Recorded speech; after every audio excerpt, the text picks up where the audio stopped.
திருப்பதி ஏழுமலையான் கோவில் மீனத்துக்கு ரொம்ப ஃபேவரா அமையும். ஒரு சில நட்சத்திரம் தான் திருப்பதி போகணும், ஒரு சில நட்சத்திரம் திருப்பதி போக்கூடாது அப்படின்ற மாதிரி ஒரு சேயிங் இருக்கு. அதுக்குள்ள இருக்கிற சூட்சமம் என்ன? திருப்பதி கோயிலுக்கு ஒரு சிலர் போகலாம், ஒரு சிலர் போக்கூடாதுங்கிறதுக்குள்ள சூட்சமம் என்னன்னா, திருப்பதி வெங்கடாஜலபதியோ, ஐயப்பன் கோவிலோ, திருச்செந்தூர் முருகனோ கலியுக தெய்வங்கள் அப்படின்னு சொல்லப்பட்டிருக்காங்க. கலியுக தெய்வம்னா நல்லதையும் கெட்டதையும் உடனே குடுக்குறவங்க கலியுக தெய்வங்கள். சரிங்களா? அப்படி இருக்கும்போது இந்த கோயில்கள்ல ஒரு சில குறிப்பிட்ட நேரங்கள்ல ஒரு சில தேவதைகள் வந்து போறதா ஒரு ஐதீகம். அந்த தேவதைகள் வந்து போற நேரத்துல நம்ம இங்க போய் தரிசனம் பண்ணிட்டோம்னா, நீங்க ஊர அடிச்சு உலையில போட்டுட்டு போயிருந்தீங்கன்னா, உங்களுக்கு பெரிய அடி. இதே நீங்க நல்லவரா போயிருந்தீங்கன்னா, உங்களுக்கு பெரிய ஹைக்கு. திருப்பதிக்கு போய் கெட்டவனும் இருக்கான், திருப்பதிக்கு போய் ரொம்ப பெருசானவனும் இருக்கான் அப்படின்னு சொல்லி ஒரு பழமொழி இருக்கு இல்லையா? அதுக்குள்ள இருக்கிற சூட்சமம் அதுதான். நல்லவனா இருந்து நீ திருப்பதி போனனா உனக்கு இன்னும் நல்லது நடக்கும்.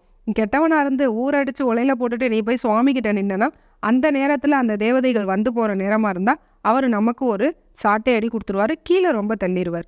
மத்தபடி மீனம் என்னைக்குமே நீட்டா இருக்கணும். அடுத்தவங்களுக்கு ஆசைப்படக்கூடாது. அடுத்தவங்க சொத்துக்கு ஆசைப்படாது. படவும் கூடாது. அப்படி இருக்கிற பட்சத்துக்கு தாராளமா திருப்பதி ஏழுமலையானை வணங்கிட்டு வர்றது ரொம்பவே விசேஷம்.